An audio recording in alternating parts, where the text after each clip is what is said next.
et on s'arrête dans le village et on cherche de l'essence dans le village. Et là, les locaux, les Touaregs, ils connaissent l'histoire. Ils disent, on a un fût de 200 litres, mais si vous en voulez, ça va vous coûter très cher. Et on achète 10 litres ou 15 litres chacun, mais on doit les payer l'équivalent d'aujourd'hui 1000 euros.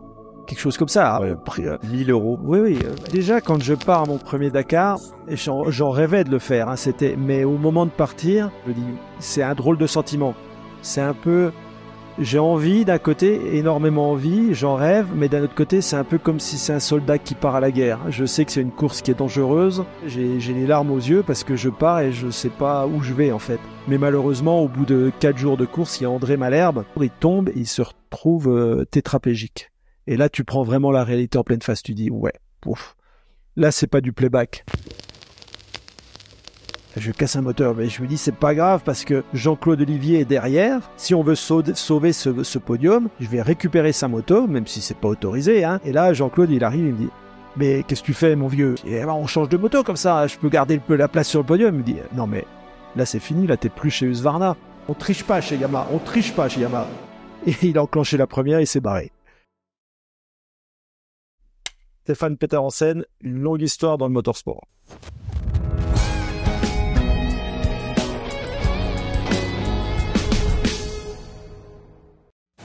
J'ai la chance d'essayer beaucoup de voitures différentes, rien de mieux pour choisir une auto qui te correspond à 100%. C'est maintenant possible pour toi aussi avec le satisfait ou remboursé d'Autosphère, le partenaire de notre émission. C'est simple, tu achètes la voiture que tu veux sur leur site ou dans la concession la plus proche de chez toi et tu as 30 jours pour savoir si oui ou non, c'est bien la voiture parfaite pour toi. Alors n'hésite pas, fonce chez Autosphère. Bienvenue dans la boîte à gants, on est l'émission qui reçoit des personnalités du monde de l'auto et de la moto. D'ailleurs, dis-nous en commentaire quel invité tu aimerais que l'on invite. Et pense à t'abonner, ça prend 2 secondes et c'est un soutien énorme pour la chaîne. Salut Stéphane, salut Vincent. Bonjour.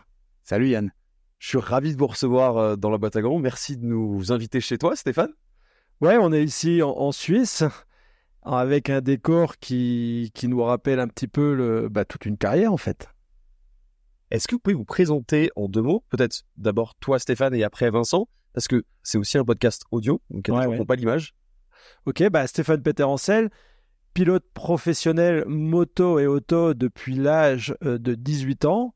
Aujourd'hui, j'en ai 59, donc ça fait plus de 40 ans que ça dure, et une vie de passion autour des engins mécaniques. Et toi Vincent? Alors Vincent Thomeray, je suis le directeur général de Yamaha France. Je suis chez Yamaha depuis 31 ans. Donc, je pourrais raconter, mais je suis rentré, ça a été ma première société en sortant de l'école. Et donc, quand j'arrive, je suis fan aussi de Stéphane qui est déjà en train de briller. On le verra parce que je suis un peu plus jeune que lui. Donc, voilà, et un grand fan aussi de tout ce qui est sport mécanique. En général, dès qu'il y a un piston, je suis fan. On va revenir un peu sur tout ça. Votre point commun, c'est évidemment la passion. Et d'ailleurs, toi, Stéphane, ça a commencé dès tout jeune. En fait, tu as été bercé par des engins à moteur. C'est quoi un peu les premiers souvenirs? Les premiers souvenirs, c'était vraiment, je crois, les premières motos tout-terrain qui sont arrivées en France, en Europe. Et mon père a acheté à ce moment-là ce qu'on appelait un trail. C'était une Honda 125 SL. C'était vraiment le début des japonaises dans le monde du tout-terrain, mais c'était pas des motos de compétition. Et quand il a acheté cette première moto, moi j'avais 7 ou 8 ans.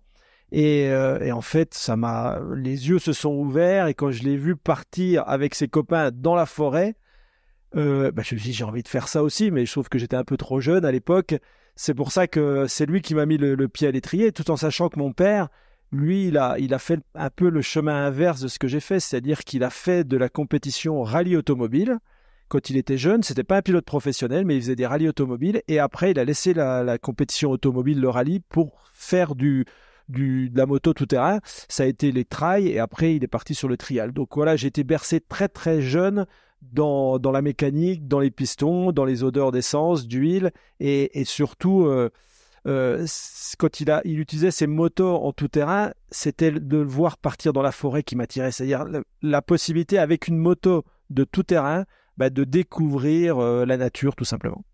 Tu m'as raconté une histoire quand on a préparé cet épisode, justement, par rapport à la partie voiture. C'est ton père roulait sur une R8 Gordini. Et je crois que malheureusement, il y a eu aussi un petit accident que vous avez eu lors d'une sortie dominicale. C'est ça qui a mis fin justement à la partie voiture? Non, je crois pas. Je me rappelle plus. L'accident, je me rappelle. Hein. C'est-à-dire que bon, je devais avoir 6 ou 7 ans. Mon père avait une R8 Gordini et on était parti pour se balader le dimanche avec ma mère. Et en fait, à l'époque, aucune sécurité. Je me rappelle être sur les genoux de ma mère sur le siège avant, en fait. Hein. Et la route était glissante. Il y a plu un petit peu et mon père a perdu le contrôle de la R8 Gordini. On a fini dans un fossé. Glissé dans le fossé, mais malheureusement, il y avait un petit pont qui traversait de l'autre côté du fossé. Donc la R8 Gordini s'est encastrée dans le pont. Et moi, j'ai eu les 2 fémurs pétés dans le tableau de bord, parce qu'à l'époque, les matériaux des tableaux de bord des vieilles voitures, ils étaient déjà très anguleux, ils étaient super rigides, et donc les 2 fémurs pétaient dans l'accident. Donc ça commençait fort, parce que 2 fémurs, je me rappelle avoir été hospitalisé pendant des semaines et des semaines, avoir le fémur qui était transpercé, la tête du fémur qui était transpercée par une broche, qui était en traction, pour essayer de remettre les 2 morceaux en ligne. Et donc, je suis resté longtemps à l'hôpital. Et c'était la première blessure, en fait, d'une longue suite. Donc, tu n'avais même pas encore commencé la compétition moto, que tu avais déjà des blessures qui étaient presque des blessures typiques du motard, quoi. D'ailleurs, le fémur, c'est le plus gros os du corps. Hein, et donc, c'est quand même... quelque chose qui est long à réparer, mais bon, j'ai vraiment eu aucune séquelle. Quand on est gamin, ça se calcifie assez rapidement. Mais bon, c'était pour la petite anecdote. Mon père, il était pas si mauvais que ça en termes de pilotage, mais là, il s'était quand même bien loupé. Pour revenir un petit peu à la moto, donc ton père te fait découvrir la moto, mais au début vraiment pour, presque j'ai envie de dire pour rigoler, à un enfant. Ouais. À quel moment ça devient un peu... compétitif? C'est après ton passage skateboard, parce que j'en vois un qui est juste derrière. Ouais. Comment ça s'est passé? L'âme de compétiteur, je crois que je l'ai découvert effectivement avec le skateboard. Et quand j'ai arrêté le skateboard, je suis revenu à la moto, un peu par des petites compétitions de trial. Mais le trial, en fait, c'était sympa en termes de technique de pilotage, mais c'était pas assez fun, pas assez d'émotion, pas assez d'adrénaline. Et vite, avec la moto de trial, j'ai commencé à faire des petites courses d'enduro. Et ça, je crois, de mémoire, je devais avoir entre 15 et 16 ans. Donc c'est là que vraiment j'ai commencé à avoir l'esprit de compétition, et j'aimais bien aussi cet esprit de l'enduro où on se bat contre le chronomètre. C'est-à-dire que le trial, c'est du franchissement, on doit être le plus fin possible, mais l'enduro, c'est autre chose où il y a quand même une notion de vitesse, il faut se battre contre le chronomètre, et ça m'a tout de suite plu dès les premières compétitions. Ouais, puis j'ai l'impression que entre guillemets, tu t'ennuies vite aussi, dans le sens où au skate, t'en as fait 3 ans, tu finis champion de France en 79, quelque chose comme ça. C'est ça. Il faut vite que tu aies un nouveau challenge, que tu passes à... Ouais, alors après, la moto, j'y suis resté pendant plus de 40 ans après, hein, donc je change pas non plus d'idées et de sport comme ça, mais le skateboard, en fait, c'était vraiment un passage où le skateboard arrivait en Europe. C'était un sport qui venait des USA. Il arrivait dans fin des années 70, 80 en Europe. Et là, comme c'était un truc nouveau, on a découvert ça avec mes cousins, avec des copains de l'époque. Et je me suis vraiment passionné. Mais au bout de 3 ans, en faire quasiment tous les jours, j'ai eu l'impression d'avoir fait le tour du sujet. Et puis la moto que j'avais découvert quand même un petit peu avant le skateboard, grâce à mes premiers engins, j'ai quand même eu envie de retourner sur la moto, qui donnait aussi d'autres sensations et aussi de la liberté. Parce qu'en fait, une moto, même si c'était plus ou moins interdit, on habitait à la campagne et on pouvait facilement s'échapper dans la forêt et découvrir des nouveaux chemins. Et c'est ça qui me plaisait beaucoup avec la moto, c'est de pouvoir découvrir la nature. Tu parlais d'enduro. Si je ne dis pas de bêtises, quand tu fais de l'enduro, il faut le permis, puisqu'il y a des liaisons routières. C'est ça. Comment t'as fait pour faire tes premières compétitions, alors même que tu n'avais pas 18 ans, donc pas le permis? La famille Peter-Ancel, c'était des bandits. Non, je plaisante. Hein. Je plaisante, non, mais c'est vrai que mon père, il voyait que j'avais quand même un certain talent avec une moto. Et il y avait des championnats régionaux, championnats de Franche-Comté. Hein, et je voulais essayer de les faire pour pour vraiment me mettre en mode compétition, comprendre ce que c'était. Et la seule solution aux inscriptions, c'était de présenter un permis de conduire. Et là, en fait, on l'a fait avec le permis de mon père. C'est-à-dire, c'est lui qui passait les contrôles administratifs, les contrôles techniques de la moto. Et quand il fallait monter et mettre le casque, faire la course, c'est moi qui mettais le casque et qui partais. Mais bon, on s'est fait vite gauler. Hein. On s'est fait vite gauler, disqualifié. Mon père s'est fait traiter à l'époque d'inconscient. Parce que rouler sans avoir le permis, c'est sûr que c'est quelque chose qu'il faut pas faire. Et à l'époque, c'était beaucoup plus léger. Aujourd'hui, c'est sûr qu'on ne leur ferait pas des choses comme ça. Mais à l'époque, on l'a fait, mon père l'a fait. Et je me rappelle les présidents pas de la Fédération française de moto, mais de la Ligue de moto de Franche-Comté avaient traité mon père d'inconscient, voilà. Donc, c'était pas très sympa pour lui. Mais en tout cas, ça m'a permis de commencer très tôt, d'apprendre ce qu'était l'enduro et d'être le performant le plus jeune possible. Parce que dès que j'ai eu 18 ans, j'étais dans le coup. Et toi, Vincent, comment cette passion, j'ai envie de dire, d'euro et 4 roues, parce que toi, c'est les deux aussi, elle est née parce que tu grandis dans un petit village à côté du Mans. Ouais, dans le Nord-Sarthe, au lieu du trial français, peut-être que Stéphane se souvient, c'était le village qui était choisi pour être la manche française du championnat du monde dans les années 83-4, Saint-Léonard-des-Bois. Et donc, alors petit village, 450 habitants, beaucoup d'agriculteurs, ce qui veut dire qu'un peu comme Stéphane, on n'attend pas 18 ans pour conduire. Moi, j'ai dû faire mes premiers tours de voiture avec mon grand-père qui m'explique comment on passe les vitesses à 10 ans. À 11 ans, je suis autonome, quoi. Et à 12, je commence sur une TY 250, un peu la même que celle que Stéphane a là, dans sa collection, en version 250, avec un copain qui m'apprend à passer les vitesses. Donc, alors inconscient certainement aussi, hein, puisque là, tout de suite... Et puis quand on est au nord du Mans, et forcément, il y a les 24 heures du Mans, il y a tout ça. Donc, c'est un village où il y a aussi des rallyes. Donc, tout ça, ça prend quoi, la mayonnaise, il y a du feu sous la casserole. Et alors que je suis normalement destiné, je voudrais faire de la cuisine, assez vite, mon cœur commence à battre pour tout ce qui s'anime avec un piston. Donc, tes parents avaient un hôtel en tout cas, donc c'est aussi pour ça que tu cuisinais beaucoup, etc. Ouais. Et c'est la transition vers l'automobile, le deux roues, c'est faite parce que en fait, c'est parti d'une liberté, d'une nécessité vers justement le côté Dakar, le côté rallye qui t'a. Ouais, il y a eu plein de choses. En fait, ça a été beaucoup de coïncidences, et puis c'est la vie qui est comme ça, quoi. D'abord, à l'hôtel, il y avait énormément de rassemblements, comme on est à 50 km au nord du Mans. Dans le cadre des 24 heures du Mans, il y a des rassemblements de clubs, le club Pantera qui vient. Je veille toute la nuit dans le parc de l'hôtel pour surveiller des voitures plus belles les unes que les autres. Et puis à un moment donné, vers mes 13-14 ans, il y a une école de pilotage, de franchissement, que Stéphane connaît aussi, qui s'installe dans le village. Et donc, on va là-bas, on nous explique un petit peu comment faire du franchissement. Et puis, assez vite, quand on est enfant, on prend tout de suite les automatismes, quoi. On comprend, hein, on apprend vite les codes. Et donc, sur l'âge de 15-16 ans, on devient déjà des moniteurs et on forme des gens de l'ONF, des gens qui sont propriétaires de véhicules tout-terrain. Parce qu'à cette époque-là, je parle de ça, on est dans les années 90, le tout-terrain, faire du chemin, etc. En France, c'est quelque chose qui plaît encore énormément. On est moniteur donc d'école de franchissement, on est démonstrateur au salon de Val d'Isère. Donc ça y est, quoi, la mayonnaise elle est prise, école Philippe Simonin, et c'est parti. La cuisine, j'en ferai pour les amis, mais la piqûre elle est dans le monde de l'auto et de la moto. Et puis tu as ta première 50 à 14 ans aussi, une Yamaha d'ailleurs. Et alors là, chose extraordinaire, parce que alors j'attends impatiemment mes 14 ans, puisque c'était le cadeau d'anniversaire, hein, quand on était dans ces années-là.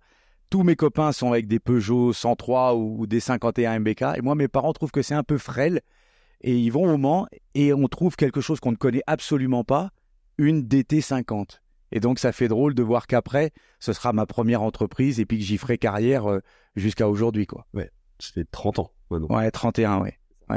Et au titre des anecdotes, un petit peu, tu parlais de l'école de pilotage. Forcément, à 18 ans, c'est le permis. Toi, tu t'achètes une voiture assez cool. Ouais, une petite Samba Rally, une Samba Rally qui a fait la Cup.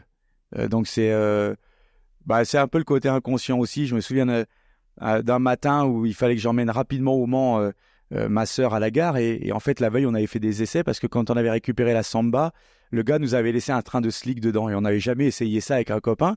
Donc la veille, on avait fait un peu de Samba dans le village avec les slicks. Puis on a garé la voiture et le lendemain matin, ma sœur me dit « Je suis en retard, je suis en retard ». Et donc je suis monté au Mans, mais en slick. Donc voilà. Mais je suis sûr que Stéphane en a fait des comme ça. Elle est partie en retard et elle est arrivée en avance. Ouais, un peu comme dans le film Taxi. Si t'arrives là-bas, tout compte fait, t'as encore le temps de boire un café. Et justement, par rapport à l'histoire de permis, donc tu commences les compétitions d'enduro sans permis. Finalement, tu le passes à 18 ans, j'imagine. Est-ce que à 18 ans, on est un peu foufou, on teste les limites? Est-ce que tu as des souvenirs justement de petites folies comme ça en voiture, peut-être en sortie de soirée, ou des choses comme ça? Ouais. Alors, c'est vrai que le permis, je l'ai eu, je crois, le jour même de l'anniversaire. Et après, quand j'avais 18 ans, j'étais vraiment dans la période moto, mais je regardais les rallyes automobiles et j'étais super fan de Harry Vatanen. C'était la grande période justement pas du WRC à l'époque, ça s'appelait pas comme ça, mais c'était championnat du monde de rallye avec les 205. Et moi, j'avais seulement une R6. Ma première voiture, c'était une Renault 6. Mais quand même, quand on sortait de boîte de nuit, le soir, on allait faire une petite spéciale et dire avec mon copain qui était à droite, je disais, regarde, on va faire comme Vatanen. Et puis, en fait, c'est fini, ça s'est terminé dans un lampadaire, bien marqué dans la calandre de la R6. Et c'était un moteur en V. Après, c'était une face en V. Et donc, j'ai cassé quelques voitures, mais vraiment gentiment.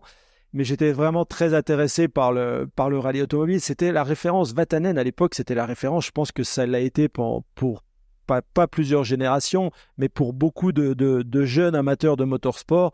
Vatanen nous faisait rêver avec ses vidéos à Pikes Peak, avec la vitesse qu'il avait incroyable en rallye, après en rallye raid.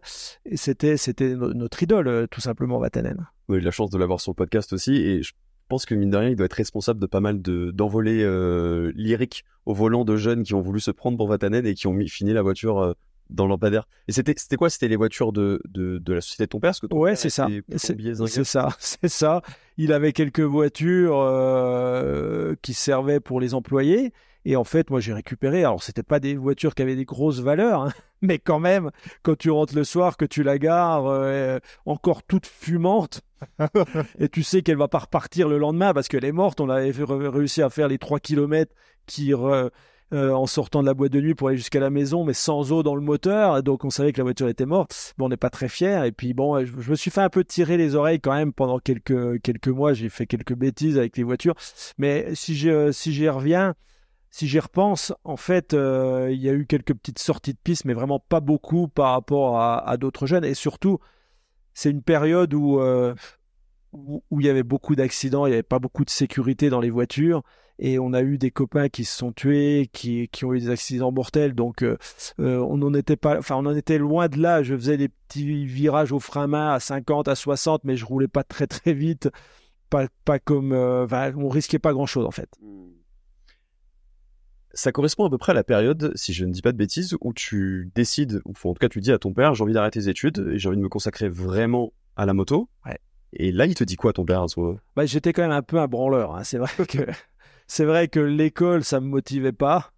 Je traînais quand même, je faisais un peu des soirées répétitives avec des copains plus âgés en boîte de nuit, mais par contre j'avais une passion, c'était quand même la moto, et j'ouvrais tous les magazines de moto de l'époque, c'était les moto-revues, les motos vertes, moto-journal, enfin tous ces magazines, et ça me faisait rêver, ce que je voyais, les champions, ça me faisait rêver. Et un jour, je dis à mon père, écoute papa, j'ai vraiment plus envie d'aller à l'école, ça m'intéresse pas, mais j'ai envie de devenir pilote professionnel. Et là, il tombe un peu des nues, mais il reste quand même assez calme. Et il me dit, écoute, je vois bien que l'école, ça marche pas fort et que t'es pas très, très motivé. Donc, on va faire un deal. Je te laisse une année. Une année, si ça marche, tant mieux. Si ça marche pas, tu viens travailler dans l'entreprise familiale, plombier. Donc, j'avais pas de formation de plombier, hein, parce que le lycée où j'étais, c'était un lycée agricole. Et c'était le seul lycée, en fait, où ils m'avaient accepté, parce que j'avais été viré de partout, en fait. Donc, lycée agricole, pour devenir agriculteur, non, mais c'est le seul qui m'acceptait. Donc voilà, et donc mon père me dit plombier, dans un an si ça marche pas en moto, tu deviens plombier. Et puis en fait, là, j'ai commencé à avoir une certaine pression et surtout de me rendre compte que si je voulais vraiment y arriver, il fallait se donner du mal. Donc pendant une année, j'ai fait des sacrifices, plus de sorties, du sport, de l'entraînement avec la moto. Et dès la première année, en fait, j'ai réussi à décrocher le titre de champion de France. Donc c'était parti. Une fois que j'ai eu ce premier titre de champion de France, qui était en 84, donc j'avais 19 ans, j'ai eu aussi en même temps le premier contrat de pilote professionnel et j'étais déjà indépendant financièrement à 19 ans. Donc voilà, j'étais lancé. Sauf que mon entourage me disait, oui, c'est bien tout ça. T'as un contrat, tu peux payer ton appartement, tu peux payer une voiture, tout est bien. Mais qu'est-ce que tu vas faire après? C'était ça la question, parce qu'on sait que c'est quand même assez aléatoire. Une blessure, une mauvaise blessure, une carrière s'arrête. Et puis, pilote professionnel en moto, au meilleur des cas, si ça se passe bien, on va jusqu'à 30, 35 ans. Mais après, ça devient très compliqué. Donc, la question de mes parents, de mes grands-parents à l'époque, c'est qu'est-ce que tu vas faire après? Et là, la réponse, elle était toute simple. Écoutez, on verra bien. Pour l'instant, je prends du plaisir, je fais ce que j'aime et on verra bien. Et aujourd'hui, on s'aperçoit que c'était le bon choix. Mais j'ai eu vraiment de la chance d'avoir un père qui était déjà passionné de sport mécanique, forcément, mais aussi assez ouvert dans l'approche parce que c'est pas évident de dire à son fils OK, t'as 17 ans, tu vas arrêter l'école, ou 17 ans et demi, tu vas arrêter l'école et si ça marche pas, tu vas venir travailler à l'entreprise. Il fallait quand même être courageux et peut-être un poil d'inconscience quand même. Donc là, tu marches bien en enduro. Et à quel moment tu fais la transition vers le rallye raid, le Dakar? Parce que j'imagine que ça te faisait rêver. Tu regardais ça à la télé. Ouais. Je pense peut-être des Orioles, des neveux te faisaient rêver. C'est ça. C'est l'objectif que tu te fixes très vite? Alors tout au début, vraiment faire de l'enduro, c'est la priorité. Et puis tout de suite, je me débrouille bien, j'enchaîne quelques titres de champion de France, mais forcément, au mois de janvier, je regardais le Dakar à la télévision. Et ça me faisait rêver par les images, les magnifiques images qu'on voyait à l'époque de désert, de décors magnifiques, des belles bagarres entre justement Auriol, Neveu. Et en fait, quand je voyais ça à la télé, je me dis, waouh, c'est quand même attirant. T'aimes la vitesse, la moto, mais aussi t'aimes bien la nature, même si les forêts françaises et la nature française est très différente de ce qu'on voit en Afrique. Ces paysages, ces dunes, ces montagnes ensablées, la savane, ça donnait vraiment envie d'aller découvrir. Et à partir de ce moment-là, ça devient un rêve. Ça devient un rêve de continuer de faire de l'enduro, mais d'essayer de trouver une solution pour faire le Dakar. À cette période, tout simplement, je suis en contrat avec Husqvarna, qui est à l'époque fait partie du même groupe que Cagiva. Donc, au patron que j'avais à l'époque, Marcel Seurat, je lui dis, écoutez, vous pouvez pas me trouver une place dans l'équipe Cagiva, si c'est pas en tant que pilote professionnel, numéro 1 ou numéro 2, en tant que porteur d'eau. Et en fait, porteur d'eau, c'est les coéquipiers. C'est ça, c'est ceux qui sont porteurs d'eau. C'est par exemple, une marque souvent engage 2-3 pilotes et il y en a un qui est là en assistance rapide. C'est ça, porteur d'eau, c'est une assistance rapide. C'est pour dépanner les pilotes qui sont les plus aptes à gagner. Et donc, mais mon patron de l'époque, Marcel Seurat, en fait, je pense qu'il avait peur des rallye raids. Il y avait beaucoup d'accidents dans ces rallye raids. C'était des courses qui étaient dangereuses et il n'avait pas forcément envie que j'aille dans cette direction. Donc je pense que la demande que je lui ai faite de faire la demande officielle à Cagiva, je crois qu'il ne l'a jamais faite. Il a bloqué un peu le Je pense, projet, ouais. Sincèrement, on n'en a jamais reparlé. Maintenant, il est décédé, malheureusement. On n'en a jamais reparlé. Mais je pense qu'il ne voulait pas que je parte en rallye raid pour pas que je risque ma vie ou que je me fasse mal. Donc, mais j'en rêvais toujours. Et c'est là qu'un jour, le téléphone sonne. Parce qu'à ce moment-là, on peut le dire, si tu reprends un peu rétrospectivement, ouais. C'était l'époque où Honda gagnait pas mal. Donc je parle de 87. C'est ça. Toi, tu as une proposition et de Yamaha et de Honda. Alors, j'ai oui, effectivement, en 87, milieu 87, j'ai des contacts avec les deux constructeurs. Et pour la petite anecdote, c'est un peu, je l'ai pas dit souvent. À l'époque, Honda gagnait tout avec Cyril Neveu, avec peut-être même non pas Orioli, peut-être Gilles Lallet, mais en tout cas Honda était comme aujourd'hui là, en Formule 1 Red Bull. Il gagnait tout. Donc quand on a envie de faire le Dakar, ben, on a envie d'être dans le meilleur team et le rêve c'était d'être chez Honda. Et là, cette année-là, on était 2 pilotes sur le marché. C'était Marc Morales, qui était plus âgé que moi, un peu plus expérimenté, et moi, et il y avait 2 constructeurs qui cherchaient des pilotes, Yamaha et Honda.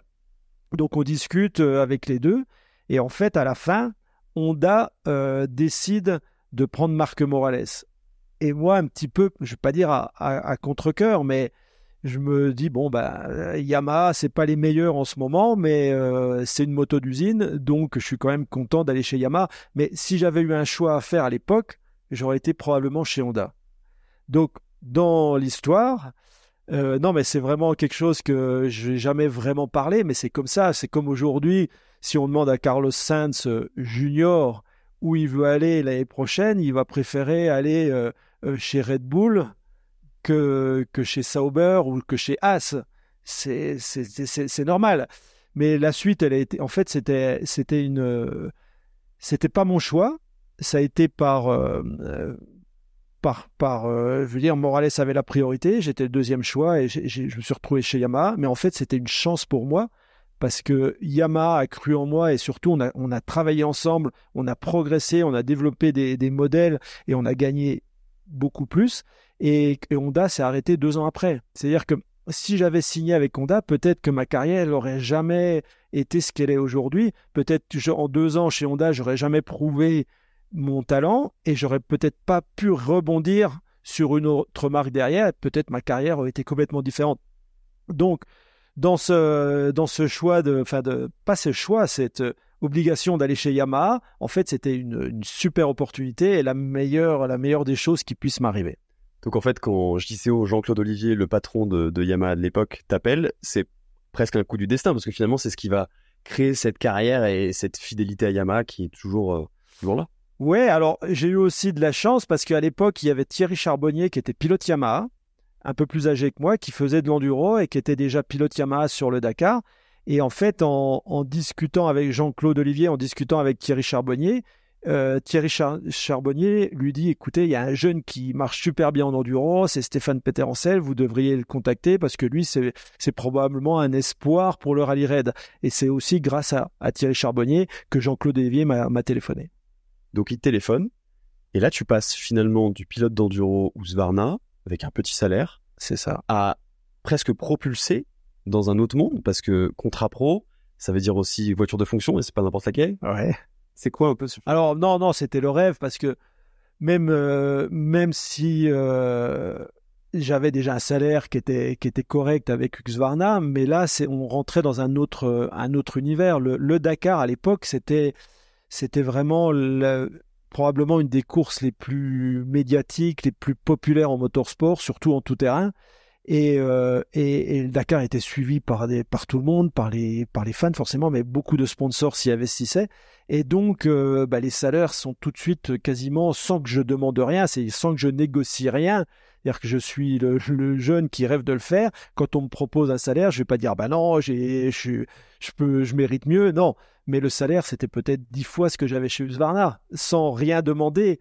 Plus une voiture de fonction, plus tous les moyens à disposition pour s'entraîner, pour progresser, et un programme à la clé, c'est-à-dire que oui, je voulais gagner le Dakar, je voulais faire le Dakar, mais je voulais continuer à faire de l'enduro, je voulais continuer à faire telle ou telle course, et Yamaha me donnait tout ce que j'avais besoin pour continuer à le faire.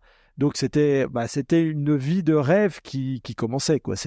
Et surtout, avec Jean-Claude Olivier, on avait affaire à quelqu'un de pas facile, de très dur, mais un vrai passionné qui connaissait le terrain, lui-même compétiteur, qui avait fait plein de Dakar.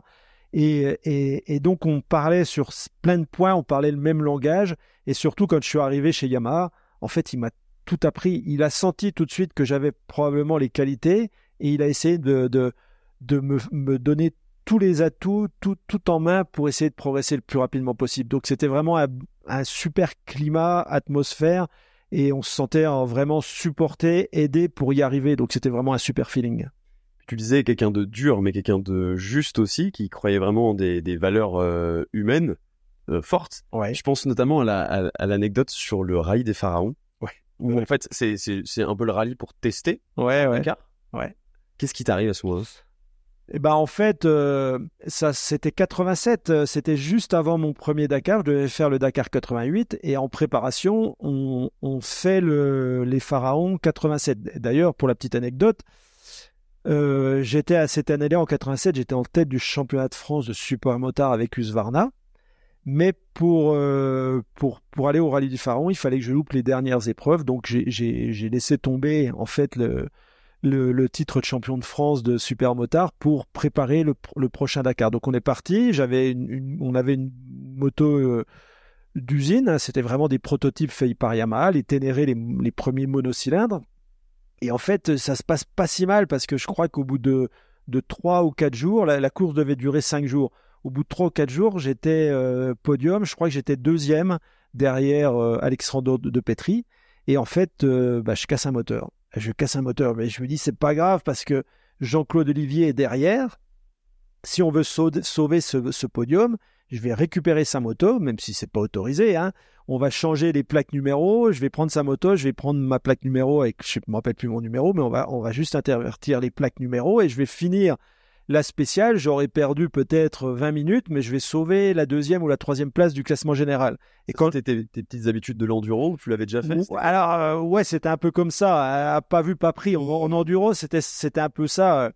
Même si j'ai pas beaucoup pratiqué parce que j'ai pas eu souvent de problèmes, mais c'était un peu la démerde en enduro. Donc moi je venais de l'enduro, je venais d'un team qui jouait un peu avec borderline au niveau des règlements. Et là je me dis on va faire pareil avec Jean-Claude Olivier. Et je me rappelle Jean-Claude Olivier arrive. J'avais déjà tout démonté les plaques numéros sur ma moto, prête à prendre les changer sur la sienne. Et là Jean-Claude il arrive, il me dit: mais qu'est-ce que tu fais, mon vieux? Alors, c'était toujours mon vieux. Hein.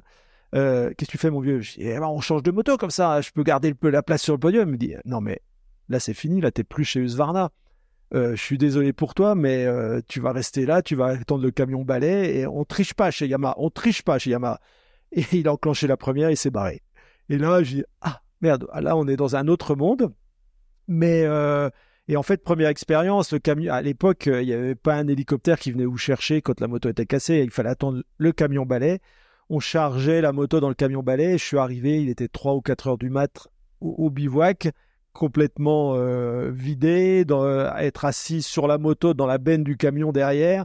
Et voilà, c'était la première expérience en Afrique. Mais c'était, au moins, c'était clair que j'étais dans un team hyper professionnel, qui trichait pas et qui avait des vraies valeurs du sport. Première édition du Dakar pour toi, c'est en 88. Ouais. T'en gardes quel souvenir? Parce que il y a plein d'incidents et je pense aussi évidemment à André. C'est JCO finalement d'ailleurs qui est devant toi. Je crois que c'est le pilote le mieux classé ce Dakar-là. À la fin, classement final, oui, c'est lui qui est le mieux classé. Bah c'est déjà quand je pars à mon premier Dakar. J'en rêvais de le faire, hein, mais au moment de partir, c'était, je crois, un départ porte de Versailles. Toute ma famille est à Paris, ma femme, mes parents. Et quand j'enclenche la première et que je pars, je dis, c'est un drôle de sentiment. C'est un peu, j'ai envie d'un côté, énormément envie, j'en rêve, mais d'un autre côté, c'est un peu comme si c'est un soldat qui part à la guerre. Je sais que c'est une course qui est dangereuse, que je sais pas ce qui va se passer, que ce soit en termes de navigation, de difficulté, je sais pas, je sais juste c'est une course extrêmement exigente et donc le sentiment au moment de partir, je me rappelle, j'ai les larmes aux yeux parce que je pars et je sais pas où je vais en fait. Et en fait la réalité elle nous rattrape assez rapidement parce que bon ça se passe pas si mal en ce qui me concerne pour le classement, je m'en sors bien, je suis au milieu des pilotes d'usine qui sont les pilotes Honda, les autres pilotes Yamaha. Mais malheureusement, au bout de 4 jours de course, il y a André Malherbe, qui était mon idole du motocross, c'est-à-dire plusieurs fois champion du monde de motocross dans la catégorie Rennes, la catégorie 500. C'était une superstar. Et il fait le Dakar pour la première fois, lui aussi, mais il était beaucoup plus expérimenté que moi en termes d'années de compétition. Et là, au bout de 4 jours, il tombe et il se retrouve tétraplégique. Et là, tu prends vraiment la réalité en pleine face. Tu dis, ouais, pouf. Là, c'est pas du playback. c'est une course où tu peux perdre la vie, où tu peux, à tout instant, un pilote hyper chevronné, hyper talentueux comme lui, qui fait une erreur au bout de 4 jours, ça te fait vraiment réfléchir. Tu te dis, il va falloir approcher cette course avec modestie et vraiment beaucoup de recul, de sécurité, prendre une marche beaucoup plus énorme que ce que je pensais. Parce qu'au départ, tu te sens invincible, tu te sens invulnérable, tu te dis je peux attaquer, je sais conduire, il n'y a pas de souci. Mais là, tu te rends compte que même les pilotes les plus talentueux, les meilleurs au monde, partent à la faute. Donc ça te remet vraiment vite les idées en place. Et je pense que ça a guidé, ça m'a aidé, malheureusement, malheureusement pour André qui est décédé l'année dernière. Ça a guidé toute ma carrière et toute mon approche sur le Dakar. Tu dirais que c'est pour ça que tu as mis un petit peu de temps aussi à mettre toutes les, entre guillemets, les pièces en place avant cette première victoire en 91. Je pense à 90, où je crois que JCO arrive justement sur le Dakar au moment où j'abandonne peut-être. T'as neveu qui est 1 ou toi qui est 2, je sais pas dans quel sens. Enfin bref, vous êtes en tête. Et quand il arrive sur le Dakar, vous avez tous les deux abandonné, je crois. C'est ça pour différentes raisons, mais non, après c'est une course qui demande beaucoup d'expérience, hein, mais la deuxième année, je suis le meilleur, celui qui gagne le plus de spécial en 89. Malheureusement, je saute une dune et j'arrache une suspension. Je perds 3 heures en une seule étape et du coup, je peux pas gagner, mais j'aurais presque pu gagner dès la deuxième année. Mais je termine 4e. La 3e année, je tombe en panne d'essence bêtement au milieu de nulle part et il n'y a pas moyen de se faire ravitailler parce que je suis sur une piste. En fait, c'est un désert complètement ouvert où toutes les motos ne passent pas au même endroit. Il y en a qui passent 1 kilomètre plus à droite, 1 kilomètre plus à gauche. C'était une grande étape de navigation où si on se décale de 1 degré ou 2 degrés, on n'est plus sur le même axe. Et là, je suis tombé en panne et j'ai attendu 1 heure, 2 heures. Personne n'est passé sur le même endroit que moi. Et j'ai décidé de tirer la balise et d'abandonner. En plus, 2 jours avant, mon fils était né pendant le Dakar. Donc, une raison de plus pour lâcher le morceau peut-être un peu plus rapidement que normal, quoi. Enfin, tout ça pour dire que le Dakar, j'ai vu, dès la première année, j'ai gagné une spéciale. J'ai vu que j'avais les capacités peut-être pour bien faire, mais il a fallu apprendre la course, apprendre à gérer, et puis aussi peut-être attendre d'avoir la meilleure moto chez Yamaha pour s'imposer, parce que en fait, les 2 premières années, je roule avec un monocylindre qui est peut-être un petit peu en retrait par rapport aux Honda, justement, qui eux utilisent déjà des bicylindres, des motos plus rapides. Et nous, on attend d'avoir le bicylindre pour pouvoir être capable de s'imposer. Donc, c'était ça. En fait, entre l'expérience et le développement de Yamaha, tout s'est un peu accordé. Je commençais à être plus mûr quand la moto commençait à être la meilleure. Et ça, c'est pour ça que ça s'est aussi bien enchaîné après au niveau des victoires. Mais il faut passer par l'apprentissage, il faut payer de ses erreurs pour comprendre. Et il n'y a pas eu d'exception. Il a fallu attendre 3 ans pour moi pour pouvoir m'imposer. Enfin, après 3 ans, je me suis imposé. Toi, Vincent, l'histoire, j'ai envie de dire même de ton arrivée chez Yamaha, elle est assez exceptionnelle parce que tu y faisais référence tout à l'heure. Tes parents avaient un hôtel. Donc, tu as vécu des moments assez fous et surtout, en fait, cet hôtel a servi via l'école de pilotage à plein d'expériences, plein de réseaux qui sont créés. Je pense notamment à l'histoire avec Johnny qui est super marrante. Ouais, on avait fait un jour où Johnny, enfin sa femme Adeline devait faire le rallye des gazelles.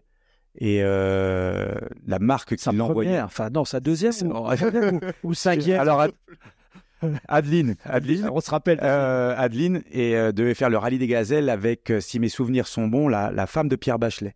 Et donc la société qui les envoyait faire ce rallye des gazelles, la marque UMM, dont l'école de pilotage était le centre de pilotage, voilà, des 4x4, a dit on les envoie en formation. Donc c'est comme ça qu'on a passé un week-end avec Johnny et toute cette Pierre Billon aussi qui était là. Et donc ça a été un grand moment. Mais c'est vrai que c'est grâce à l'hôtel aussi que je rentre chez Sonoto en 93. Parce qu'en 92, si Stéphane se souvient bien, le Paris-Pékin, le prologue se passe à Alençon. Ah oui, exact. Le prologue se passe à Alençon et l'équipe Rally Art, Mitsubishi Rally Art, a choisi comme camp de base l'hôtel de mes parents qui est à 15 km au sud. Et donc quand moi je sors diplômé de l'ESCRA du Mans au mois de décembre 92, de commerce, voilà, spécialisé en automobile, alors que mes parents, moi, tous les matins me tapent pour me dire, réponds à la petite annonce, ils cherchent un vendeur VO à la succursale Renault du Mans. Je dis non, moi je veux travailler chez un constructeur.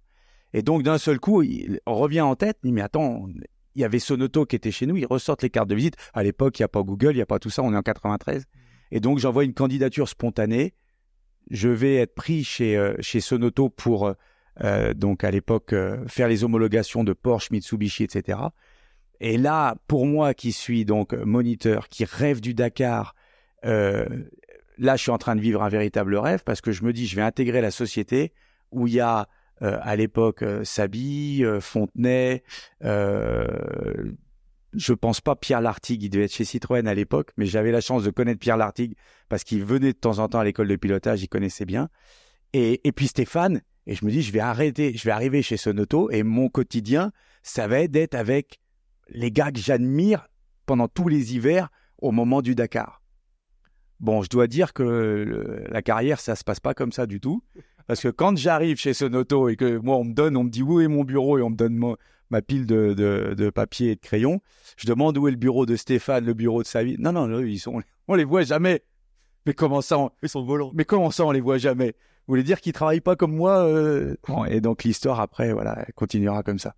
Donc c'est quoi un peu les débuts? Tu parlais de l'homologation, juste pour peut-être faire un petit point d'histoire. Sonoto à l'époque, est-ce que tu peux expliquer un peu ce que c'est que Sonoto et toutes les activités? Toi, tu t'occupais vraiment de l'homologation de tous ces véhicules. Ouais. Sonoto, c'était l'importateur historique. Donc un premier importateur Porsche en France.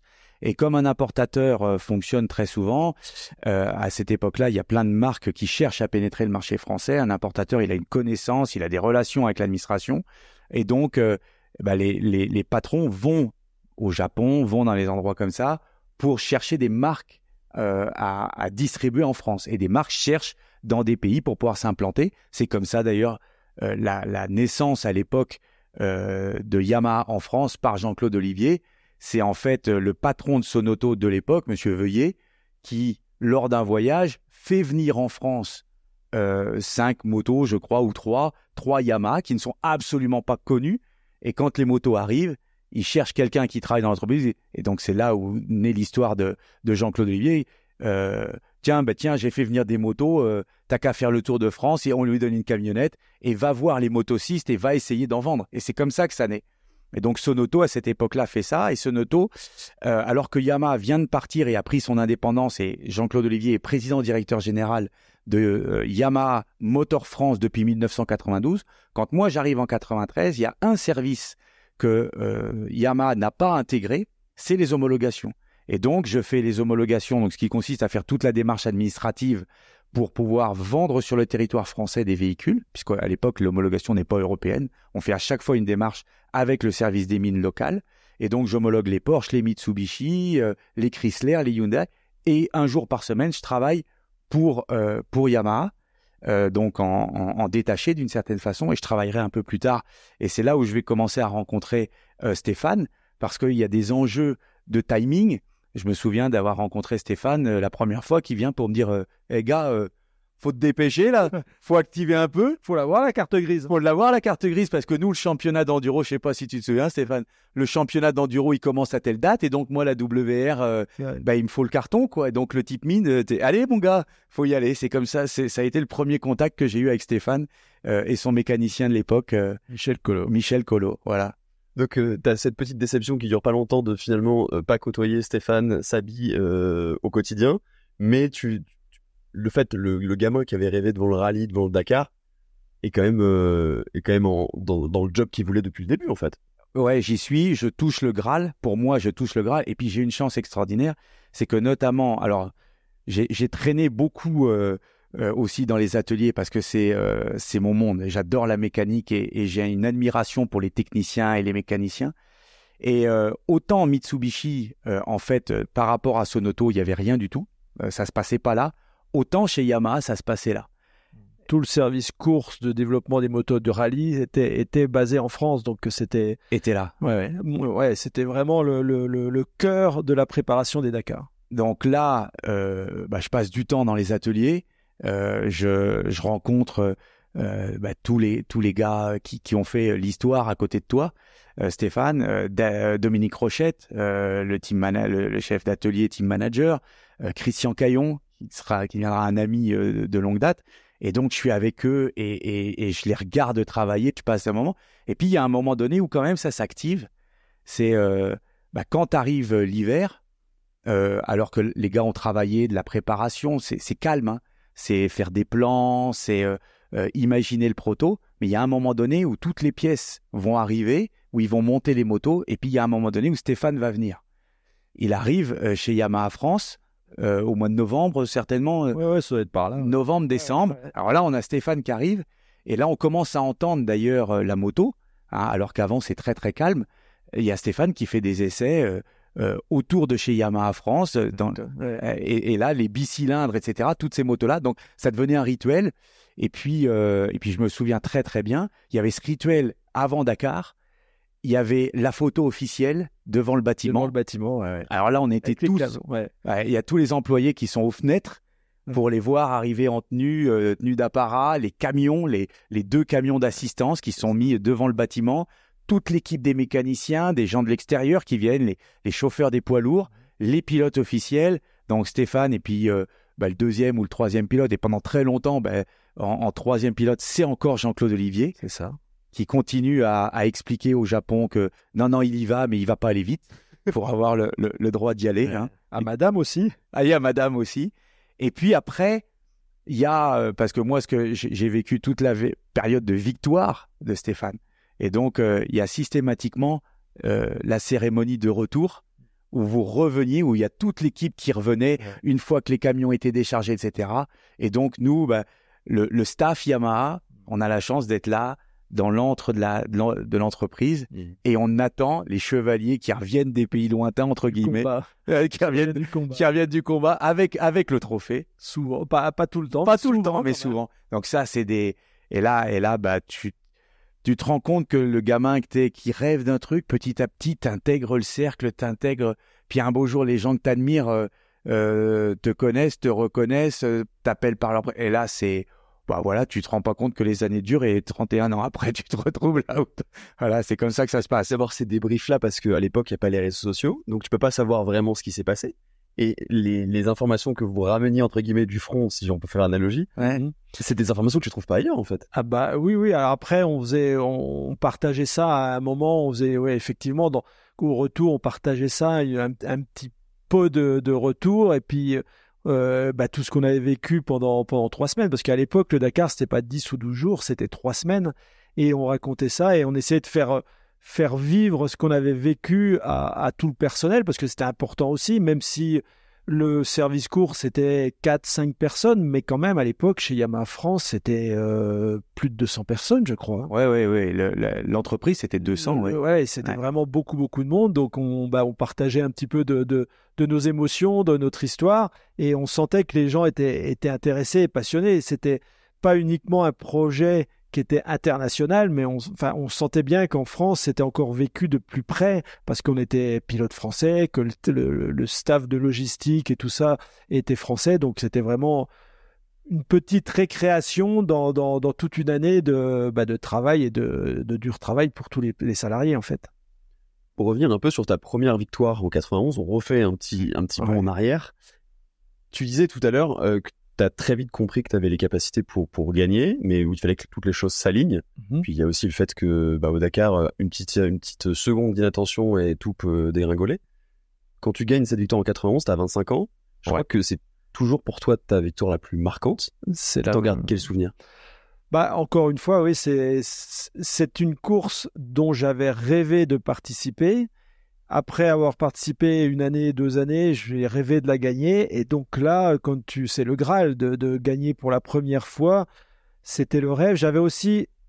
J'étais hyper content pour moi, mais aussi pour le team. Et peut-être encore plus pour le team. Et d'ailleurs, le trophée de la victoire qui a été représenté par une coupe énorme. Quand j'ai gagné en 91, la première chose que j'ai faite, je l'ai donné à Jean-Claude Olivier. Alors, c'était un peu prétentieux parce que je me rappelle lui avoir donné, je lui ai dit, écoutez, vous l'attendez depuis plus longtemps que moi, ce trophée, et moi, je pense que j'en gagnerai d'autres.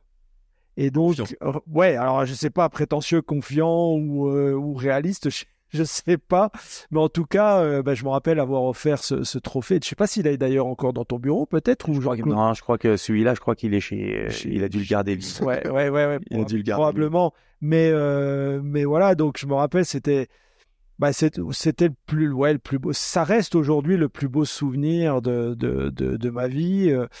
Parce que c'est une course qui se mérite. C'est pas une course qu'on arrive à gagner facilement. Il faut passer, c'est un dur labeur, il faut passer par des mauvaises expériences, il faut souffrir. Parce que le Dakar, gagner le Dakar, c'est une chose, mais juste faire le Dakar et le finir, c'est déjà un exploit. C'est ce que je dis souvent. Pour moi, les héros du Dakar, c'est pas les pilotes professionnels, c'est les amateurs motards. Et surtout dans les années où j'ai commencé, on faisait 14 000 kilomètres, les conditions n'étaient pas comme elles sont aujourd'hui, tout le monde dormait sous la tente, se douchait une fois par semaine, enfin c'était hyper compliqué, et donc les vrais héros pour moi étaient vraiment les amateurs motards, et voilà, juste d'arriver, c'est déjà un exploit grandiose. En 91, tu finis devant Gilles Lallet, ton idole en plus. Ouais. T'as eu des rebondissements, parce que je crois que t'as eu des problèmes de navigation, il y a eu une histoire d'amortisseur, enfin il y a eu... Ouais, ça n'a pas été une victoire super fluide, mais en fait, je me rappelle, avant la journée de repos qui était à Agadez, je fais un super coup de navigation parce qu'il y a un vent de sable qui se lève, il n'y a aucune visibilité, tout le monde perd la piste. Et moi, je sens que la piste, même si on l'a perdue, elle est à droite. Donc, au lieu d'essayer de faire des petits virages droite-gauche et essayer de la retrouver à 50 mètres à côté, je décide de faire perpendiculaire à droite et de tailler sur plusieurs centaines de mètres, voire de plusieurs kilomètres, et je retombe sur la bonne piste. C'était la piste qui menait de l'Arbre du Ténéré jusqu'à Agadez. Et là, une fois que je suis à nouveau sur la piste, même s'il y a un vent de sable énorme, je réduis la vitesse et je roule, au lieu de rouler à 100, 120, 130, je roule à 30, 40 km/h pour ne plus jamais perdre cette piste qui était sans aucune visibilité. Et j'arrive le premier à Agadez, et là, tous les autres ont essayé de la retrouver, mais sans vraiment prendre une décision claire de faire perpendiculaire à droite, à gauche. Donc, ils ont navigué entre deux eaux, entre les pistes, et ils ont perdu 3/4 d'heure. Donc ça veut dire que d'entrée de jeu, enfin pas d'entrée de jeu, mais à mi-parcours, j'ai 45 minutes d'avance sur le deuxième, ce qui permet de voir venir les choses. Et la deuxième partie de course s'enchaîne et malheureusement, je casse un amortisseur. Le fait d'avoir cassé cet amortisseur, plus d'amortissement forcément, mais le deuxième effet, c'est que ça me détruit le pneu. Comme l'amortisseur ne fonctionne plus, la roue, elle tape énormément et là, ça me détruit le pneu increvable qu'on a à l'intérieur de... C'est ce qui s'appelle un bimousse, c'est plus des chambres à air sur les motos de rallye. On n'a pas de chambre à air dans le pneu, c'est un morceau de mousse énorme. Et là, ce morceau de mousse se détruit et je finis sur la jante parce que après la mousse se détruit, on roule que sur le pneu se détruit et à la fin, on finit sur la jante. Et ce jour-là, je perds 50 minutes, c'est-à-dire toute l'avance que j'avais réussi à faire sur un bon coup de nave, je le perds. Et on repart quasiment à zéro pour les derniers jours de course. Et là, il faut être bon parce que Gilles Lallet a gagné le Dakar 2 ans avant, je crois. Il est plus expérimenté que moi. Il est très bon en vitesse pure. Donc, il faut vraiment s'appliquer. J'arrive à reprendre quelques minutes d'avance et je crois que je gagne avec 15 ou 20 minutes d'avance sur Gilles Lallet. Et Thierry Magnaldi fait troisième du team Yamaha France. Donc, en fait, c'était 3 Yamaha sur le podium. Mais Gilles Lallet roulait pour Yamaha Italie, Yamaha Belgarda, donc il n'avait pas les mêmes couleurs que nous. Et le troisième, Thierry Magnaldi, roulait dans la même équipe que moi, donc Yamaha France. Donc 2 motos bleues, 2 Yamaha bleues pour une Yamaha blanche qui était aux couleurs de Belgarda Chesterfield. Tu regagnes aussi en 92 et en 93, mais en 92, est-ce que finalement, t'as pas failli arrêter, une envie d'arrêter parce que si. Tu vois ton ami donc Gilles Lallet qui se tue devant toi. C'est ça, exact. Ça a été une victoire qui n'a pas été appréciée forcément. On est la veille de la journée de repos je me rappelle, je sors de la spéciale en faisant un bon temps, je crois que je gagne en tout cas, ou je prends de l'avance au général.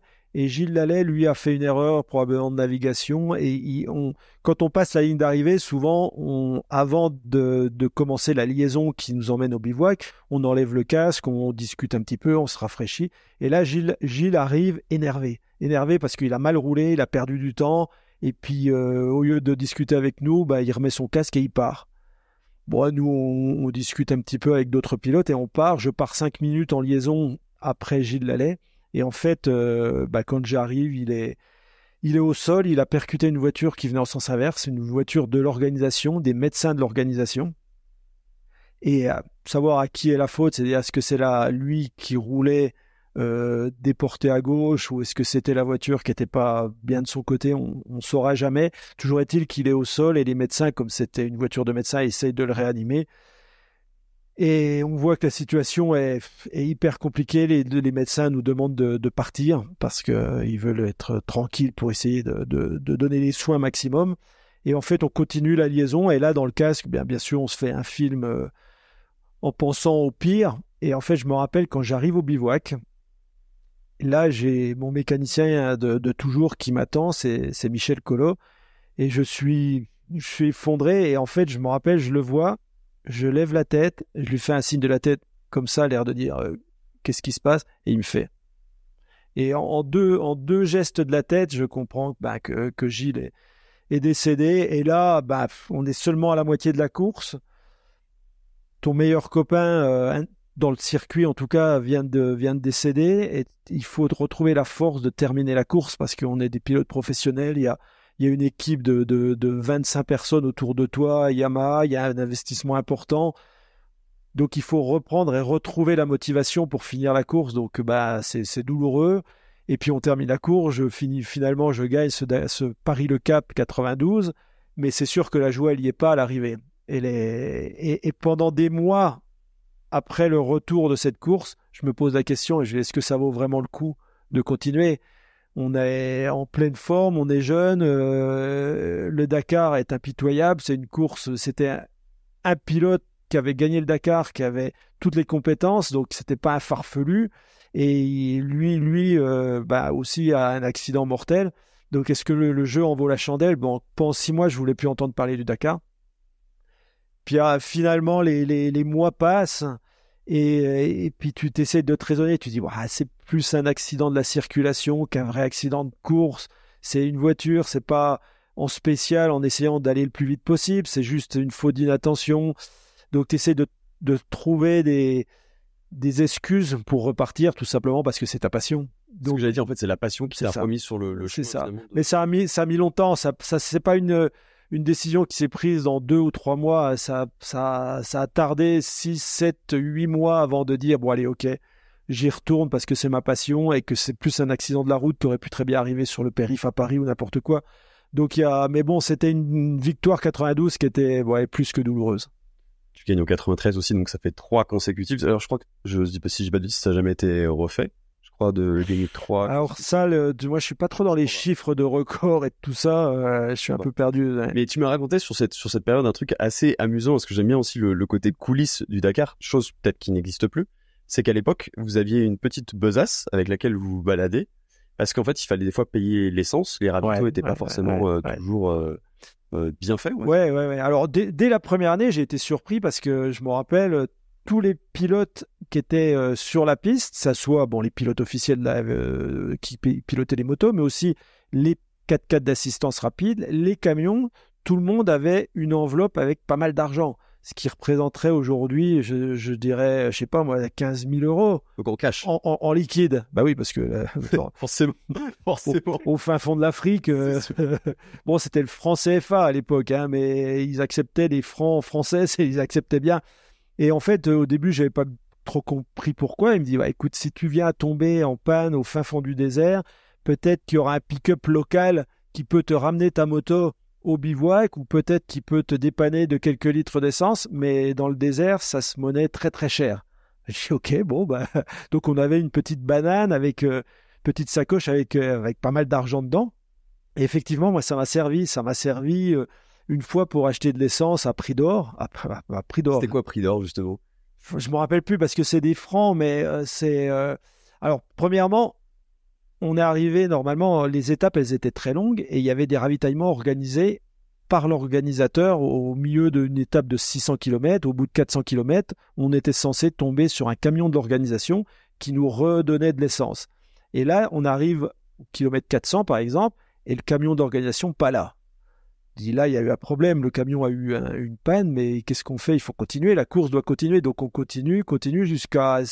On sait qu'on a encore une autonomie de 50 km, mais on va pas aller bien loin. Et là, on tombe sur un village. Et on s'arrête dans le village et on cherche de l'essence dans le village. Et là, les locaux, les Touaregs, ils connaissent l'histoire.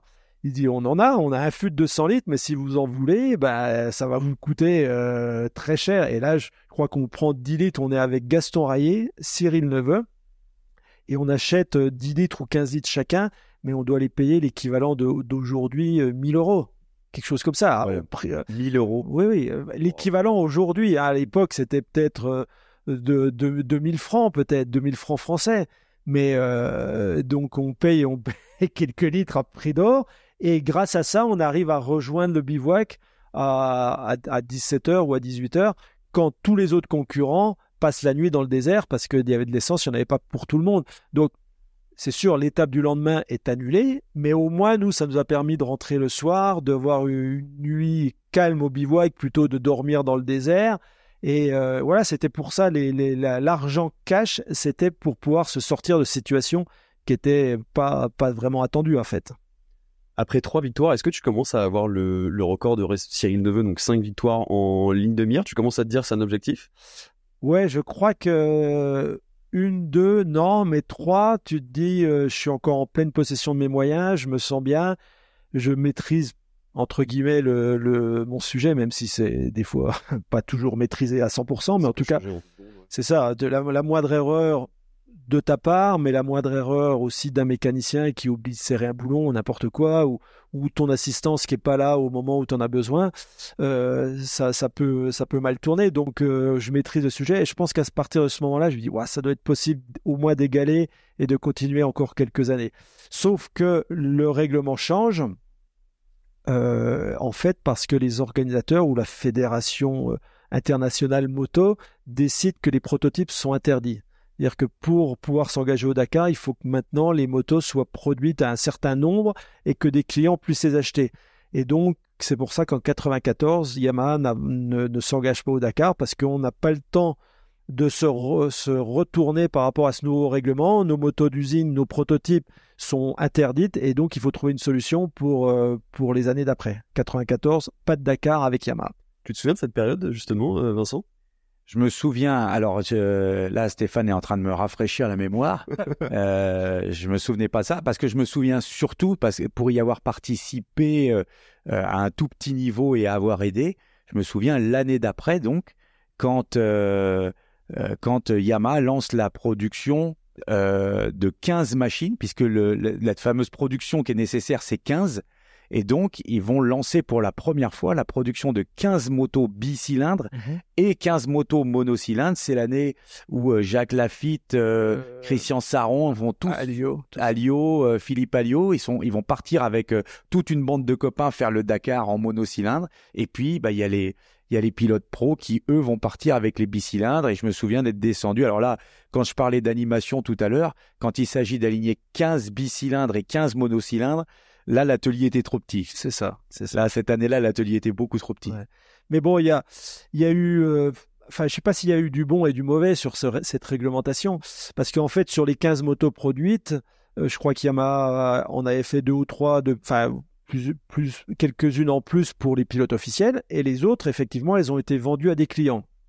Et je pense qu'il y avait à peu près une bonne dizaine, voire 12 motos vendues à des clients qui sont partis sur le Dakar 95. Donc. Et sur les 12 ou 13 motos qui sont parties, il n'y en a eu aucune qui sont arrivées à l'arrivée à Dakar. Et pas sur des problèmes techniques, tous sur des problèmes de chute. C'est-à-dire que on avait des motos qui étaient entre guillemets, des avions de chasse, des motos qui étaient faites pour des pilotes professionnels. Elles étaient lourdes, elles étaient puissantes, elles allaient vite. Mais tous les amateurs qui ont voulu rouler avec ces motos, la première année, il n'y en a aucun qui est arrivé. parce qu'ils sont tous fait mal. La moto était trop lourde, ils ont pas réussi à exploiter. C'est comme si demain, moi, on me met dans une Formule 1, je sais pas m'en servir. Bah, eux, c'était un peu pareil. C'était la moto, c'était la Formule 1 du désert, la Yam Bicilan qu'on avait. Et ces amateurs n'ont pas été capables de s'en sortir. Donc, bien ou pas bien, cette réglementation, pour moi, il y en a pas mal qui se sont blessés et c'est pas forcément une bonne idée. Toi, 95, ça correspond, je crois, à ta lutte avec Jordi Arcarons. Ouais. Et je crois que tu as eu des petits coups de Trafalgar, justement. En tout cas, tu l'as un peu piégé parce que, je schématise pour les auditeurs, mais il se mettait dans ta trace, donc il te suivait parce que tu étais très bon en nav, lui beaucoup moins bon en navigation. Et à un moment, tu l'as un peu eu à son propre jeu, non? Oui. Alors déjà, l'histoire avec Arcaron avait commencé un peu avant, en 93, l'année où je gagne. En fait, il me suivait tout le temps, c'est-à-dire que il prenait jamais d'initiative de navigation. Donc, souvent, je faisais le travail de navigation parce que c'est quand même plus compliqué d'ouvrir la route, lire le roadbook, que de suivre quelqu'un. Et en 93, volontairement, je me suis perdu avec lui dans ma roue, mais vraiment volontairement. Et j'ai simulé une panne technique en lui disant, je viens de casser mon moteur, je suis désolé, la suite c'est par là, enfin la route elle est par là, et lui il est parti, pleine balle. Et en fait j'ai fait demi-tour et je suis revenu chercher la piste, la bonne piste que j'avais laissée volontairement. Et ce jour-là, lui il a perdu 2 ou 3 heures, et moi j'ai gagné le Dakar 93 super facilement. Donc il y a quand même eu des petites histoires avec Jordi Arcaron. Et ça datait même de bien plus longtemps que ça. À l'époque où je roulais Husqvarna, on fait juste une petite anecdote, je fais la barra espagnole, je suis en tête et je tombe et je suis allongé dans un champ en train de me plaindre du ventre, du bas-ventre, et lui arrive, il me voit allongé par terre et au lieu de venir me secourir, il me regarde et moi, il s'en va. Donc depuis cette première course avec Jordi Arcaron, malheureusement, il y avait un petit arriéré. Un ressenti. Ouais, et donc et ce jour-là, quand je tombe, quand il s'arrête pas, alors que je suis quand même bien blessé, c'est la plus grave blessure que j'ai toute ma carrière. J'ai le rein fissuré, l'urètre arraché, j'ai une hémorragie interne, et ça se finit avec le ventre ouvert sur 30 cm. Donc c'était pas du chichi ou quoi que ce soit, et lui s'est pas arrêté. En fait, tu l'as vécu comme tout simplement une assistance à personne en danger. C'est ça. Et quelques minutes après, il y a Gilles Lallet qui arrive. Ouais. Lui, il me voit en mauvais état, il s'arrête et il me demande ce qu'il peut faire pour moi. Et j'arrive à me relever, à continuer quand même. Enfin, toujours est-il qu'avec Jordi Arcaron, quand on avait 20, 21 ans, avant que je sois chez Yamaha, il y avait déjà quelque chose qui passait moyen. Donc après, on se retrouve au Dakar et en fait, on l'appelle ça les suceurs de roues. C'est-à-dire ceux qui font pas la navigation et qui suivent l'autre de devant, c'est des suceurs de roues. Et donc voilà, et en 95, pour revenir en 95, je suis effectivement, je crois, en tête du rallye, et je viens de tomber, et là je tords un repose-pied qui est vraiment en mauvais état, et on arrive à un ravitaillement essence. Et là, normalement, assistance extérieure est complètement interdite. C'est-à-dire que même si j'arrive au ravitaillement essence, on avait une neutralisation de 15 minutes. Donc je fais le plein d'essence et il me reste 5 ou 10 minutes pour éventuellement redresser mon repose-pied. Mais théoriquement, tu n'as pas le droit de demander d'outils à l'extérieur à quelqu'un. Et moi, je ne connais pas le règlement. J'ai jamais appris les règlements, jamais lu les règlements. Ça vient de l'école. Ton reste de branleur. C'est mon reste de branleur, voilà. Et donc, je demande au mec qui fait le ravitaillement essence, est-ce que tu as un marteau? Il me dit, ouais. Donc, il me donne un marteau. Et puis, il y a des télévisions qui sont là un peu autour. Et puis, en fait, je fais ça comme je fais un peu enfin, pas le show, mais je veux dire, ça, ouais, un peu d'action, un peu d'animation au ravitaillement essence. Je tape avec le marteau, je redresse le repose-pied, tanana, hein. Et dans la fin de l'étape, la moto, elle était vraiment roulable sans aucun problème, hein. Et à la fin de l'étape, je me rappelle, j'avais vu sur les cartes qu'on pouvait faire une petite coupe. Et lui, il est reparti devant moi, il fait la piste normale, moi je coupe un petit peu et j'arrive le premier à la fin. Et là, je suis provocateur parce que je lui dis, bah ouais, comme d'habitude, Arcaron, il s'est perdu, alors que c'est pas lui qui s'est perdu, c'est moi qui fais une coupe. Donc, et je suis un peu provocateur, pas très sympa. Et là, lui, du coup, il porte réclamation parce que j'ai utilisé un marteau. Et là, il est dans ses droits parce que le règlement est clair, interdit d'avoir des outils qui viennent de l'extérieur. Si tu dois intervenir sur ta moto, c'est avec des outils que tu as toi-même sur la moto. On a des petites sacoches, il Et donc là, il a raison, il porte réclamation et je prends 15 ou 20 minutes de pénalité. Et donc, du coup, de la première place, je me retrouve deuxième. Et là, ça me met quand même un coup au moral. Parce que je dis, merde, les 15 minutes que j'ai pris d'avance, c'était pas si facile que ça à les prendre. Maintenant, le boulot est tout à refaire. Donc, pendant 2-3 jours, je suis un peu abattu. Et puis finalement, il y a une étape qui est hyper technique dans Forêt Noire, c'est-à-dire plus dans le désert du Ténéré par là, mais plus proche de Dakar, où c'est vraiment très technique dans la forêt. Et là, je décide ce jour-là de prendre des risques et d'attaquer fort. Et j'arrive à lui reprendre 25 minutes en une seule journée, à repasser en tête et finalement gagner. Mais donc, il y a eu un peu de tension avec Jordi Arcaron sur cette édition. Mais c'était de sa part.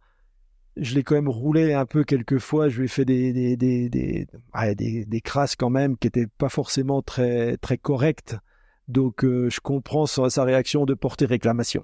Mais je pense au règlement aussi, tu m'avais expliqué que Jean-Claude Olivier t'avait toujours... en tout cas, il avait cette culture de gagner sur le terrain et pas sur tapis vert. Ouais. Ça me fait penser à Gaston Raillet. Je crois il avait été avéré que Gaston Raillet avait triché sur l'édition 88 peut-être. Non, je pense que c'est quand Jean-Claude Olivier fait deuxième. Ouais, c'est ça. Je crois que c'est 86. Hein. 86, ok. Ouais, je sais plus. Ouais, c'est pas 88, ouais, en tout cas. Mais et il avait dit non, même si c'est avéré, je le fais pas parce que je veux une victoire à la loyale. C'est ça. C'était l'esprit de Jean-Claude Olivier. On gagne pas sur le tapis vert.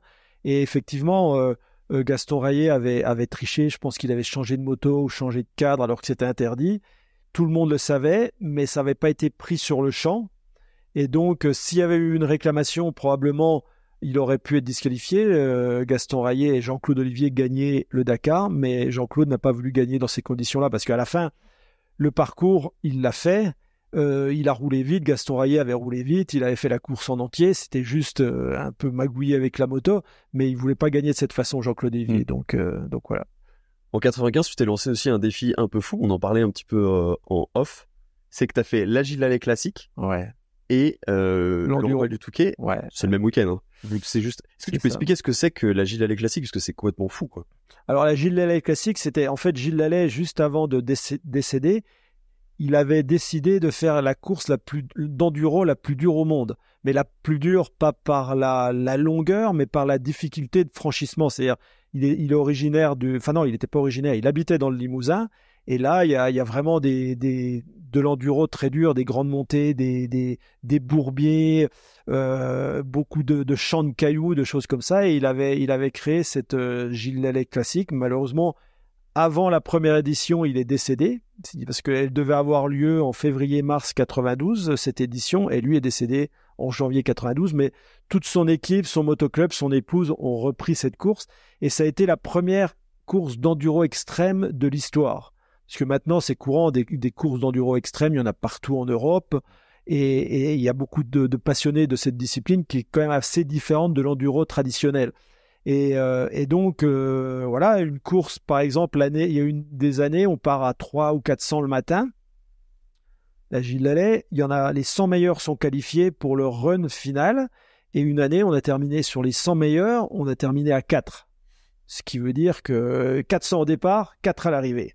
Donc, c'est vraiment une course extrêmement dure où on partait, donc l'enduro de sélection le matin, et après, on partait à 14h et on terminait à minuit non-stop. Dans la nuit, donc ça terminait dans la nuit, dans les conditions extrêmes. Et donc je décide de faire, ça c'est le samedi, et l'enduro du Touquet le dimanche avec un départ à midi ou à 13h. Donc ça fait le samedi la Gilles Lallay, et le dimanche l'enduro du Touquet, on décide de faire ça. Mais pour que ça se fasse, il faut avoir un jet privé qui vous prend près de Limoges, qui nous emmène au Touquet. Il faut avoir la logistique au niveau du matériel des motos. Et donc Yamaha décide de me soutenir dans ce projet, et donc je fais les deux, mais ça a été éprouvant, surtout le départ de l'enduro du Touquet. Alors, je me rappelle, on est 1200 sur la ligne de départ, moi j'ai pas dormi, parce que pour la petite anecdote, à l'époque j'étais sponsorisé par Guronzan. Je sais pas si les jeunes, ça vous cause quelque... Si, bien sûr, c'est énergisant, c'est ça? Ouais, mais c'est quelque chose, vitamine C, glucuronamide, taurine, enfin... C'est une boisson, hein, c'est ça? Ouais. Non, c'est des pastilles. Des pastilles, ok. Des pastilles effervescentes. C'est comme un efferalgan, mais c'est ça. Qui te donne la patate, quoi. Et comme j'étais sponsorisé, j'en prenais régulièrement, et spécialement pour la Gilles Lallay classique, j'en ai pris 6 dans la journée.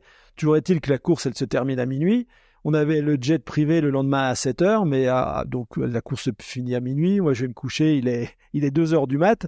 Sauf qu'avec tout ce que j'avais pris comme guronzan, Ça t'a fait quoi? j'ai pas dormi une minute. J'étais comme ça dans le lit, la crêpe.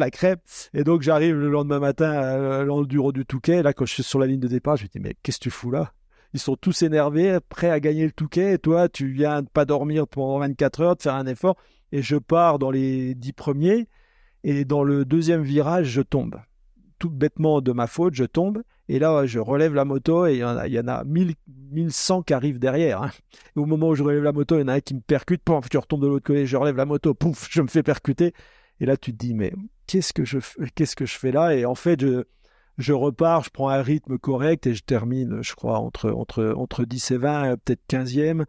Et je finis un week-end bien éprouvant. C'était un week-end intense, mais c'était un défi plus qu'autre chose parce que côté sportif, la Gilles Lallet n'était pas une course dont j'étais vraiment spécialiste et l'enduro du Touquet non plus. Donc c'était vraiment l'histoire de faire les deux le même week-end, mais pas de performer super bien parce que c'est pas des courses qui correspondent à mes qualités en fait. Est-ce que c'était aussi une manière pour toi dans ta tête de rendre hommage d'une certaine manière à Gilles? Alors à Gilles Lallet, je l'avais toujours dit, je lui ai dit tant que je serai capable de m'aligner à cette course, je la ferai en l'honneur de Gilles Lallet. Et donc je crois que je les ai fait toutes avec plus ou moins des bons résultats, mais par honneur, par respect, par rapport au fait que c'était mon copain, je les ai toutes faites les Gilles Lallet. Ouais. Dont une victoire, je crois, ex-aequo Ouais. l'année suivante, ce qui est complètement fou parce que comme tu viens d'expliquer, Ouais. il y a très peu de participants à l'arrivée et vous arrivez genre presque dans la minute. Alors, non, moins que ça. En fait, la Gilles Lallet se termine par la côte du Corbeau-Mort. C'est une côte extrêmement longue et dure. Et en fait, dans cette dernière côte, j'arrive le premier. Et je monte juste le plus haut possible. Et au bout d'un moment, ça monte plus, je m'arrête. Et Charbonnel arrive quelques secondes après moi et il monte derrière moi. Et en fait, il y a deux ornières qui sont en parallèle et il s'arrête à 2 mètres de moi. Et là, en fait, une fois que tu es bloqué dans une côte qui a un pourcentage énorme, tu peux pas redémarrer avec ta propre adhérence et ton moteur. Tu peux pas, ça patine de trop. Et là, c'était le folklore, c'est les spectateurs qui nous montent en haut. Et je me rappelle, on mettait des coups de gaz pour motiver les spectateurs. Et les spectateurs nous tirent. Et en fait, ces deux ornières parallèles, à un moment, à 3 mètres du sommet, elles se rejoignent en une seule ornière. Et donc, on est à 3 mètres de la ligne d'arrivée, on est épaule contre épaule avec Charbonnel.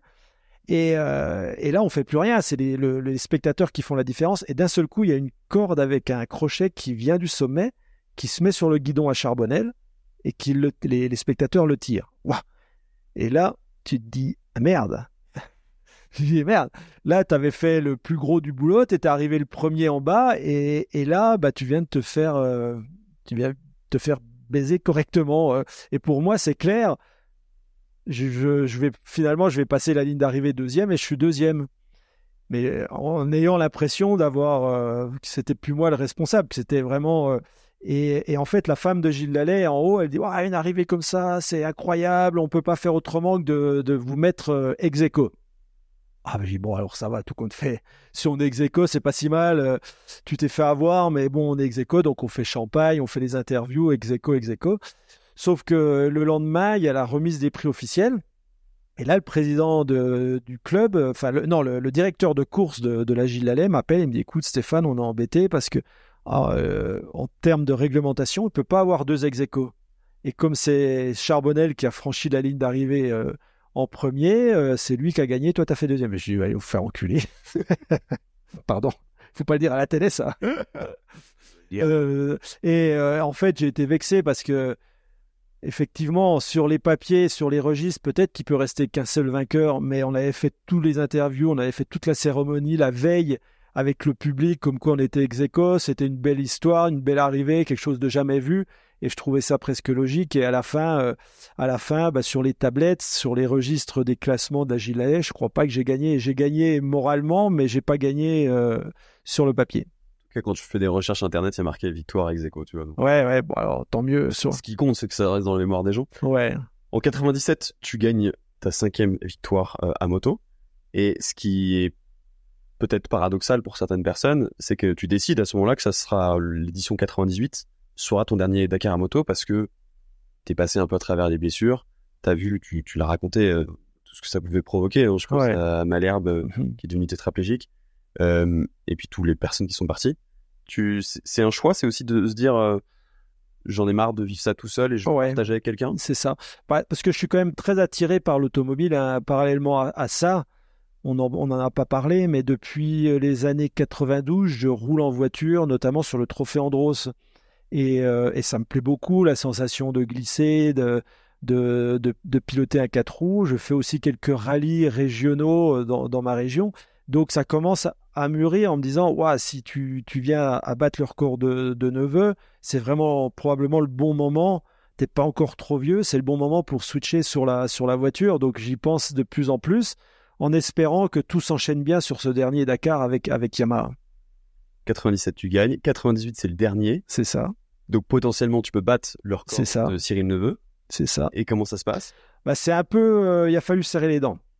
C'était pas évident parce que dès les premiers jours de course au Maroc, je tombe et je me retourne un pouce. C'est-à-dire, je me fais une grosse luxation à un pouce, mais vraiment, le pouce là, il se retrouve là. Ça veut dire que on a des physios, on a un mec qui s'occupe de nous, qui me strappe tous les jours, mais tous les jours en roulant dans les cailloux, chaque impulsion d'un caillou dans le guidon me le renvoie dans la main et je souffre et je pleure sous le casque et je serre les dents en me disant il faut pas abandonner et c'est un combat contre la douleur sur plus de 15 jours de course. Finalement, je m'impose devant, je crois, Fabrizio Meoni ou d'autres pilotes avec une course relativement calme de mon côté, sauf que je perds mon porteur d'eau, c'est-à-dire mon pilote assistant qui est David Castera à l'époque, qui a un gros crash avec un traumatisme crânien, il repart et en fait il n'est pas bien et on décide de l'arrêter, c'est-à-dire que je suis la seule Yamaha face à 30 ou 40 KTM autour de moi, et je suis seul Yamaha au milieu d'une meute d'autres marques. Donc je sais que j'ai pas droit à l'erreur parce que j'aurai aucune aide de personne. Et donc, il faut finir cette course propre, sans faire d'erreur. Et ça se passe bien, mais je sais que ça se passe dans la douleur, puisque avec ce pouce.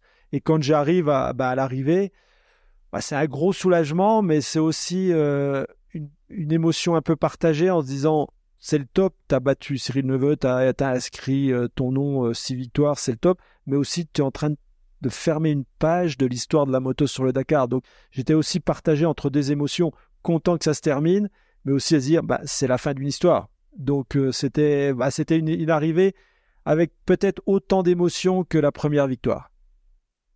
Je crois qu'en 98, tu me dis si je me trompe Vincent, Jean-Claude Olivier décide d'arrêter le Dakar moto, et du coup il faut utiliser les équipes qui sont en place pour une autre utilisation, à savoir les marchés spéciaux.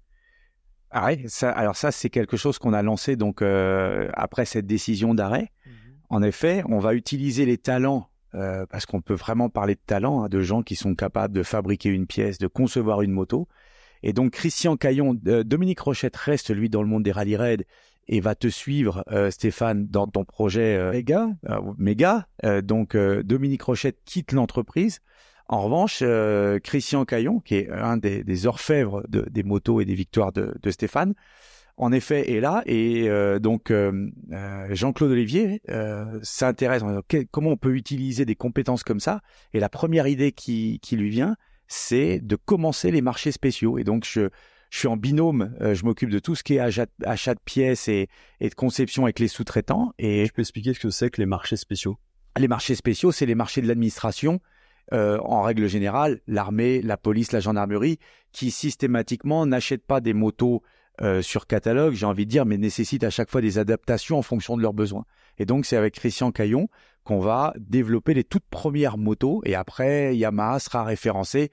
Il y a même un moment dans l'histoire entre 2000 et 2010, j'ai envie de dire, où on est le premier marché au monde, par exemple de la FJR, grâce aux motos qu'on vend à la police et à la gendarmerie. Donc ça a été une autre expérience. Et justement, à ce sujet, tu m'as raconté une anecdote qui est complètement folle. Donc, je sais plus quelle année c'est, peut-être 98. En tout cas, le début des marchés spéciaux. Vous bossez sur une moto pour la gendarmerie, si je dis pas de bêtises. Et Ouais. en fait, vous êtes un peu dans l'urgence, faut tout finir au dernier moment. Il faut livrer ces motos. Comment ça se passe? Ah oui, là, il y a prescription, heureusement. Mais en fait, si Dieu, donc on a des motos qui sont en version administration. Un grand merci à toi qui est encore là.